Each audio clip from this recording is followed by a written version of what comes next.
పార్లమెంట్లో ఆపరేషన్ సింధూర్ గురించి చర్చ పెట్టాలి. యుద్ధం ఎందుకు ఆపాల్సి వచ్చిందో సర్కార్ సమాధానం చెప్పాలని ప్రతిపక్షాలు ఓ దిక్కు పట్టుబడితే ఇంకో దిక్కు ట్రంప్ మళ్ళొకసారి భారత్ పాక్ యుద్ధాన్ని ఆపింది నేనే అని బీజేపీ సర్కారు ఇరుకున పెట్టినంత పని చేసిండు.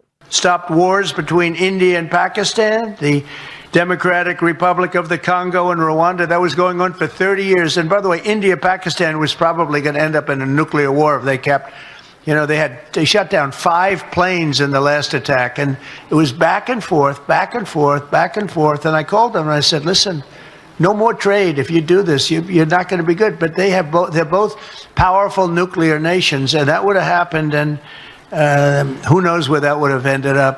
And I stopped it. Iran, you saw, we took out their... ఇన్నరా నేనే ఆపిన యుద్ధాన్ని అంటున్నాడు. ఇక దీంతోని మన దేశంలో ప్రతిపక్షాల చేతికి ఆయుధం ఇచ్చినట్టు అయింది. యుద్ధం షురూ చేసే ముందు అఖిల పక్షాన్ని పిలిచి మాట్లాడిండ్రు. పాకిస్తాన్ మీద యుద్ధం చేస్తున్నాం, అందరు మద్దతు కావాలి అని అడిగిండ్రు. కానీ ఆపరేషన్ సింధూర్ ఆపే ముందు ఎందుకు చెప్పలేదు? అఖిల పక్షాన్ని ఎందుకు పిలవలేదు? మీ సొంతంగా నిర్ణయాలు తీసుకునే తప్పు అంటే అమెరికా దేశపోటు చెప్తే యుద్ధాన్ని ఆపడైంది. ఈ దేశానికి నిర్ణయాలు తీసుకునే సర్వ హక్కులు ఉన్నాయా లేవా? లేకుంటే అమెరికోడు చెప్తే నెత్తి ఊపుతారా అని పార్లమెంట్లో ఆ బీజేపీ సర్కారును షీరిషింత గట్టేదానికి ఛాన్స్ ఇచ్చినట్టు అయింది ట్రంప్ గాడు. సరే, కొద్దిసేపు మన దేశంలో జరిగే పంచాయతీ పక్కకు పెడితే ఈ ట్రంప్ గాడేంది కంపు చేస్తున్నాడు. వాడెవడు యుద్ధం ఆపుండ్రి అని చెప్పేదానికి? ఏం చూసుకొని మురుస్తున్నాడు? యుద్ధం చేస్తే ట్రేడ్ డీల్ ఉండదు, వ్యాపార వాణిజ్యాలు ఉండయని బెదిరిస్తాడా?